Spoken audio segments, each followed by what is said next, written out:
시청자 여러분 안녕하십니까? 여러분을 위한 NTVC 뉴스 지금 시작하겠습니다.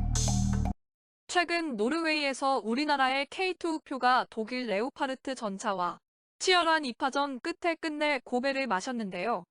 정작 험지주행 등의 실전 테스트에서 K2가 더 우수한 성적을 거뒀지만 나토 내부의 유럽 우선 정책 등 정치적인 이유 때문에 독일산 전차를 택했다는 것이 전체적인 평가였습니다. 하지만 정작 한국에 물을 먹인 나토가 뒤로는 다시 한국에 손을 벌려 화제인데요. 전차 도입과 관련해서는 한국을 배제해놓고 전차 포탄에 대해서는 한국에서 사고 싶다는 의견을 타진한 것입니다. 나토가 어떠한 이유로 이런 이중적인 태도를 고수하게 된 것인지 NTVC 뉴스와 함께 알아보겠습니다. 요나스 가르스텔의 노르웨이 총리는 차기 전차 선정에 대해 안보협력 강화라는 정치적 결단이 작용했다고 설명했습니다. 같은 자유주의 진영으로서 한국이 책임을 충분히 다하지 않는다는 뜻을 내포하고 있었는데요. 현재 미국과 나토를 의시한 자유진영은 한국이 더 적극적인 지원을 해달라고 생떼에 가까운 입장을 보이고 있습니다. 한국은 우크라이나에 무기를 공급하는 미국, 유럽 국가에 대량의 무기와 탄약을 수출하고 있지만 러시아와의 관계를 고려해 우크라이나에는 직접 지원을 하고 있지 않는다는 것을 문제 삼는 것입니다.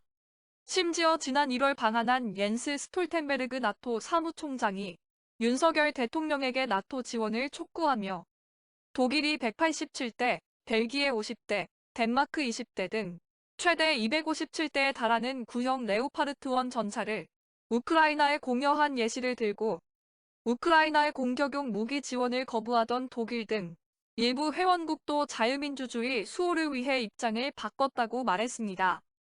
미국 언론도 해당 사안을 보도하면서 나토의 요구를 한국이 아직 거절하지 않았다라며 한국의 결단을 촉구했습니다. 실제로 이번 노르웨이 전차 도입 사업의 험지 테스트에서 한국산 K2 전차가 독일산 레오파르트 2 전차보다 우수한 성적을 거뒀고 전체적인 품질은 거의 비슷하며 생산 및 공급 측면에서는 독일을 압도함에도 불구하고 노르웨이가 이미 보유 중인 독일산 무기와의 호환성과 정치적인 이유로 독일에 손을 들어준 것으로 전문가들은 분석 중인데요. 독일이 구형 레오파르트 1 전차 150여 대를 무상으로 우크라이나에 공여하기로 한 것 역시 큰 영향을 미친 것으로 보입니다. 하지만 정작 공여하는 입장에서도 공여받는 입장에서도 마냥 달갑지는 못한 상황인데요. 바로 현대전의 핵심인 보급, 좀 더 정확히는 이 250대가 넘는 전차가 사용할 포탄 문제가 큽니다.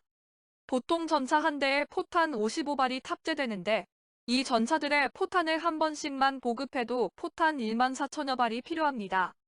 심지어 이 레오파르트 1 계열 전차는 현역에서 도태되는 중이며 105mm 구경의 포탄을 사용하는 특수성 때문에 현재 운용국도 포탄 재고량이 부족한데요. 독일은 최근 레오파르트 1 전차용 포탄을 대량 보유한 브라질의 도움을 요청했지만 거절당했습니다. 최근 룰라 대통령이 재집권한 후 브라질이 급격히 작용화되고 있는 상황이기 때문입니다. 또한 어렵사리 유럽 내에서 레오파르트 1 전차용 105mm 포탄을 구한다 해도 문제가 여전히 남아있습니다. 현재 유럽에 가장 많이 남아있는 105mm 전차포용 철갑탄은 독일제 DM33 모델인데 이 포탄은 최적의 조건을 갖춰도 러시아군 주력 전차인 T-72의 전면장갑 500mm를 절대 뚫을 수 없습니다.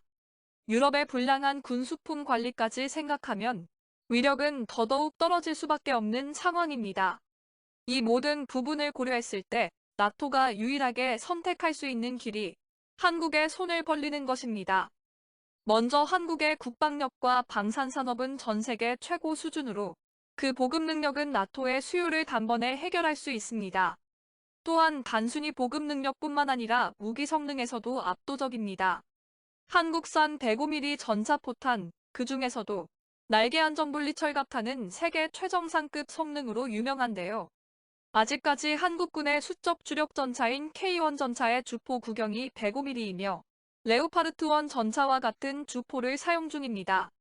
한국은 이러한 K1 전차의 전투력을 최대치로 끌어올리기 위해 아주 오랜 기간 동안 105mm 포탄을 개발, 생산해왔습니다. 우선 1980년대 후반부터 개발된 구형탄 K274도 독일제 DM33보다 우수한 성능을 보입니다. 그 후 개발된 K274엔 철갑타는 성능이 크게 향상돼 최소 510에서 550mm 수준의 관통력을 내고 있습니다. 2000m 거리에서 증가장갑을 장착하지 않은 러시아군 T-72 전차를 격파할 수 있는 위력이며 항시 전시를 대비하며 준비하고 있어 즉시 사용 가능한 비축탄 역시 충분한 상황입니다. 한국산 무기의 성능이 서방제 이상의 성능을 가지고 있다는 것과 폴란드의 예시처럼 완성품 공급 역시 어느 나라보다 신속하다는 것을 다시 한번 증명했습니다. 반면 우리 정부는 복잡한 국제 정세 속에서 매우 조심스럽고 신중한 태도를 취하고 있으며 결국 한국은 유럽 대륙의 국가 간 전쟁에 지대적인 영향을 끼칠 수 있는 그야말로 게임 체인저로 등극했습니다. 우크라이나 러시아 전쟁이 장기화되어가는 현실 속에서 유럽이 한국의 선택을 초조하게 기다리는 이유입니다. 지금까지 NTVC 뉴스였습니다. 시청해주셔서 감사합니다.